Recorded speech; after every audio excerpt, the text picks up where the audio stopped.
Muito bem, pessoal, vamos determinar as medidas dos ângulos x, y e z no hexágono regular abaixo.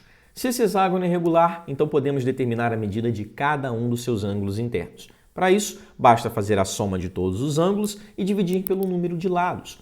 A soma dos ângulos internos de um polígono é dado por 180 vezes n menos 2, onde n é o número de lados. Então, a gente tem aqui 180 vezes n menos 2, onde nesse caso o n vai valer 6. Então, a gente tem 180 vezes 6 menos 2, 4. 180 vezes 4 resulta em 720. Então, a soma de todos os ângulos internos dá 720. Como esse hexágono é regular, todos os ângulos têm a mesma medida. Então, se a gente dividir 720 por 6, nós vamos determinar a medida de cada ângulo interno. E isso vai ser igual a 120 graus. Então, por exemplo, esse ângulo aqui tem medida de 120 graus. E agora começa a ficar interessante, porque repara, esse lado é igual a esse lado, porque eu tenho um polígono regular, então todos os lados têm a mesma medida. Se a gente analisar esse triângulo aqui, vamos chegar à conclusão de que ele é um triângulo isósceles. E uma propriedade importante é que os ângulos da base de um triângulo isósceles são congruentes. Então, esse ângulo vai ser igual a esse ângulo. Logo, se aqui tem medida z, aqui também vai medir z.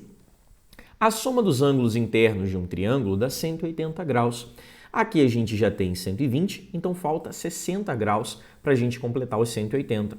Logo, a medida desse ângulo aqui vai ser a metade de 60, visto que os dois ângulos da base são iguais. Então, a gente consegue determinar aqui que o valor de z é igual a 30 graus, ok? Então, já determinamos aqui o ângulo z. Vamos agora determinar os outros dois ângulos. Vamos lá tentar determinar o valor de x. Olha só, a gente já sabe que cada um desses ângulos aqui mede 120 graus e que todos os lados são congruentes, então esse lado é igual a esse lado. Com isso, se a gente analisar esse quadrilátero aqui, nós temos um trapézio isósceles, que é um trapézio que tem os lados aqui congruentes. E no trapézio isósceles, os ângulos da base também são congruentes. Então, se aqui mede x, aqui também vai medir x. E olha só como ficou bom isso daqui, porque repara, a soma dos ângulos internos de um quadrilátero dá 360 graus. Aqui eu tenho 120, aqui eu também tenho 120. Então, a soma desses dois ângulos dá 240, mais a soma dos ângulos da base, como eles são iguais, vai ser x mais x, que dá 2x, e isso é igual a 360, que é a soma dos ângulos internos de um quadrilátero.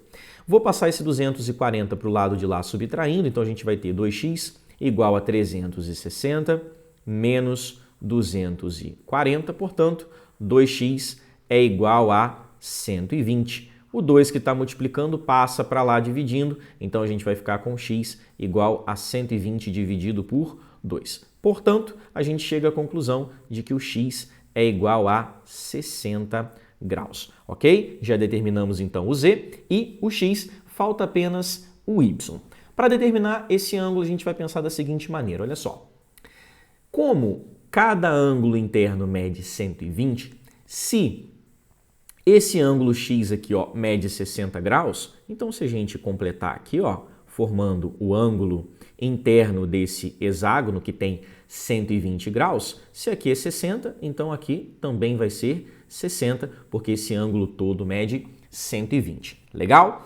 Usando o mesmo raciocínio, a gente vai fazer o seguinte, veja só, se a gente prolongar esse ângulo aqui, nós também vamos pegar o ângulo interno desse hexágono que mede 120 graus. Como o z mede 30, então significa que esse ângulo aqui, ele mede 90 graus, perdão, né? Então aqui vai medir 90 graus, porque 90 mais 30 vai dar 120. Então agora a gente vai analisar o seguinte triângulo, esse aqui. Esse triângulo que tem esse vértice aqui, aqui e aqui. Repara, a soma dos ângulos internos desse triângulo dá 180 graus. Então, a gente já tem 60 mais 90 mais o y, e isso tudo tem que dar 180 graus.